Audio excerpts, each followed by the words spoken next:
I worked hard to complete my B.Tech, hoping it would make my family proud. But instead, my own father constantly calls me dumb in front of relatives. My siblings treat me like I should stay behind in life. My name is Alex. I'm 23 years old, from Lucknow. I woke up to morning tea, the sound of the sewing machine starting up in the other room, and the quiet feeling that I should speak carefully. Because experience has taught me that the wrong sentence can turn into another reminder of who I am supposed to be in this family. The youngest one who doesn't understand much. The one who should stay small. At the breakfast table, I made the mistake of forgetting that rule. I had been reading about a new engineering concept the night before, something related to automation and manufacturing efficiency. My father was sitting nearby, sipping his tea before starting work. His tailoring shop is attached to our home, so mornings usually begin with small talk before everyone goes about their day. Without thinking too much, I said, "You know, they're developing machines now that can." I didn't even finish the sentence. My father cut me off immediately. "What do you know about these things?" he said, moving his hand dismissively. "You're dumb. Stop talking big and focus on your work." The room went quiet. My brothers were sitting there. My sister was there too. Nobody said anything.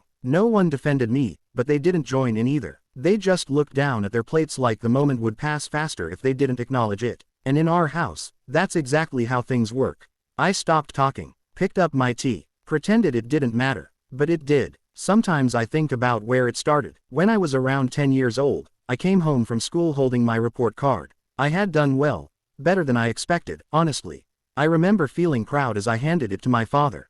He looked at it for maybe 3 seconds. "They pass everyone these days," he said flatly, handing it back. That was it. At 16, the television in our house stopped working. I had watched a few videos online and managed to figure out what was wrong with the wiring. After some trial and error, I fixed it. When it turned on again, I felt that small rush of excitement. My father looked at the screen, then at me. "Lucky guess," he said. Years later, when I finally completed my B.Tech, I remember thinking maybe things would change. Graduation felt like a turning point. When I told him the final results had come out and I'd passed, he nodded once. "Anyone can get a degree these days," he said. I stood there waiting for something else, anything else. But that was the end of the conversation. The strangest moments are when relatives visit. One afternoon an uncle came over to see my father. They were sitting in the lounge drinking tea, talking about work and family matters. I walked through the room to grab something from the kitchen. My father gestured toward me casually. "This one," he said with a small laugh. "Dumb since childhood. Can't even handle simple tasks." The room filled with that awkward laughter people use when they're not sure if something is a joke or an insult. My uncle smiled politely. My cousins glanced at me for a second before looking away. I stood there for a moment, frozen between leaving the room and saying something. My hands clenched without me realizing it. But I said nothing. I know I'm educated. I worked hard for my degree. I understand things my father never had the chance to learn. So why do his words still affect me? For a long time, I believed the problem was just between me and my father. I told myself my siblings were neutral. That they were just staying out of it. That maybe they didn't want to get involved. But over the years, I began to understand something uncomfortable. They weren't neutral. They were part of the system. Not always loudly, but consistently enough that the message was always the same. Know your place. One evening at dinner, I decided to share some news. It wasn't a huge opportunity. But it was something important to me. A job offer from a small company that had seen my resume and wanted me to come in for training. It meant independence. It meant finally using the degree I had worked for. I tried to say it casually, like it wasn't a big deal. "I got a call today," I said. "A company is offering me a position. Entry level, but still in engineering." For a second, no one reacted. Then I noticed my middle brother's expression. His face tightened just slightly, barely noticeable unless you were looking directly at him. "So," he said, "you think you're better than us now?" He shook his head slowly, like he was disappointed. "Just because you have some degree and a job offer, don't start thinking you're above everyone here." "I never said that," I replied. A few days later, my sister called me into the kitchen while everyone else was busy. Her tone was gentle, almost caring. She said, "I wanted to talk to you about something." I sat down across from her. "You're still young," she continued softly. "You don't have to rush into these big decisions." "What do you mean?" I asked. She smiled, and said, "Ambition is dangerous sometimes. People chase big dreams and end up disappointed." She reached out and patted my hand like I was still a child. "You should stay close to home for now. Help father. Learn from him. Family should come first." Her voice was warm, but underneath it, I felt something sharp. She was framing it like concern, like love, but the message was clear. Don't go too far. About a week later, my father called everyone into the living room. I've been thinking, he said. My stomach tightened immediately. Alex should start working in the shop. To learn responsibility, he continued. Education is fine, but real work teaches discipline. No one questioned him. My brothers nodded slightly. My sister stayed quiet. It wasn't presented as an idea. It wasn't a conversation. It was a decision. And suddenly I could see it clearly. My future shrinking. My degree. My plans. The years of studying. All of it slowly disappearing into the background noise of that sewing machine. I tried to speak. But I have a job offer, I said carefully. My father frowned. You think sitting in an office will make you a big man? I just want to try. Before I could finish, my middle brother interrupted. Why are you acting like this as a punishment? He said. Father is helping you. My sister nodded. We're looking out for you, she added. I looked around the room, confused. Looking out for me? You're always so sensitive, my brother continued. No one is against you. You just think too much. The words piled on top of each other until I didn't even know where to respond first. I wasn't saying I was smarter. I wasn't saying I was better. I just wanted a chance to build something of my own. But the way they spoke made it sound like I was the one creating the problem. That's the dangerous thing about growing up in a system like this. When everyone repeats the same story long enough, you start questioning your own version of it. A few days later my cousin visited. He was about my age. We had grown up seeing each other during festivals and weddings, but over the last few years he had moved to a bigger city for work. From what everyone said, he was doing well, good job, good salary, confident life. The moment he arrived, the atmosphere in the house shifted.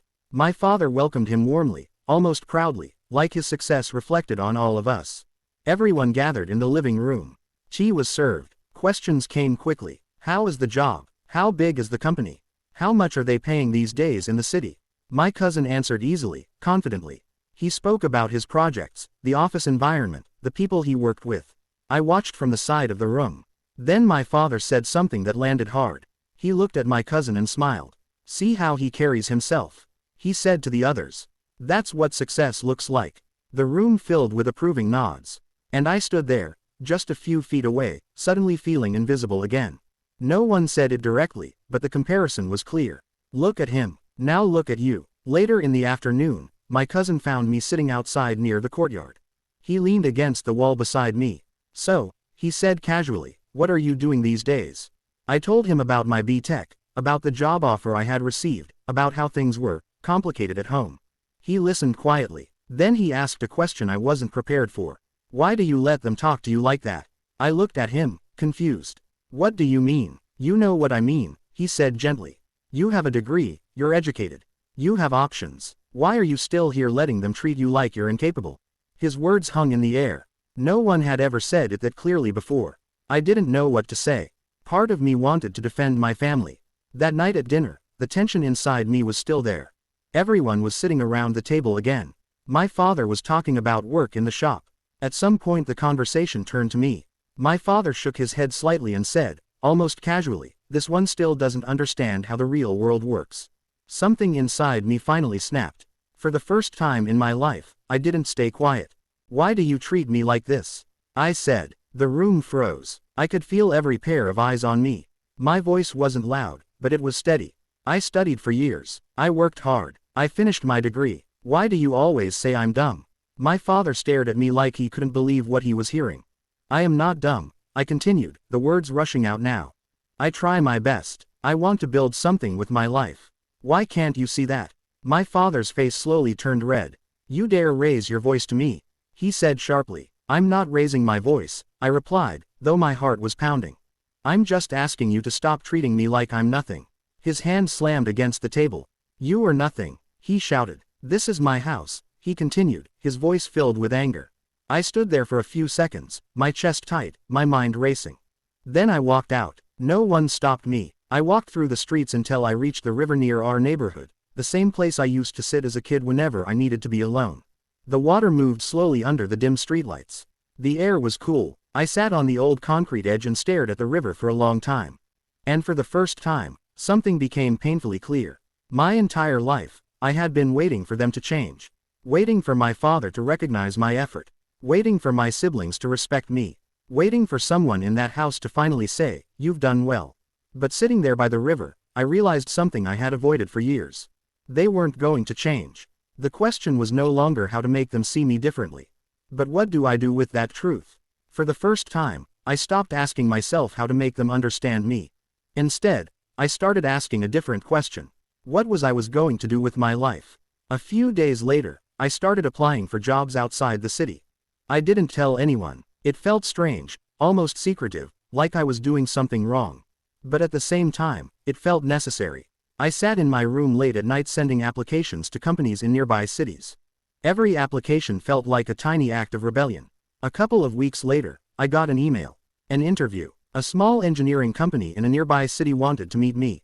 I read the email 3 times just to make sure it was real. My hands were shaking slightly as I replied. The interview went well, not perfect, but good enough. A few days later, they offered me the position. That night, I sat in my room staring at the message on my phone. This was it, the moment where the quiet planning had to become a real decision. The next evening, I told my family. We were sitting in the living room after dinner when I spoke. I got a job offer, I said calmly. In another city. I'm going to take it. The reactions came exactly the way I expected. My father laughed first. You'll fail, he said dismissively. Then you'll come back here crying. My middle brother leaned back in his chair. So now you're abandoning the family, he said, all because of some small job. My sister shook her head slowly. Normally, this was the point where I would argue. But suddenly I understood something very simple. Explaining myself to them had never changed anything before. Why would it change now? So instead of arguing, I just said one sentence. I have to try. The conversation ended there. For the first time in my life, I wasn't asking for permission. That night I packed my things. I didn't have much. A few clothes. My documents. My B.Tech degree. I put that in the suitcase too. The next morning I left for the train station. No one came with me. There was no goodbye, no advice, no final lecture.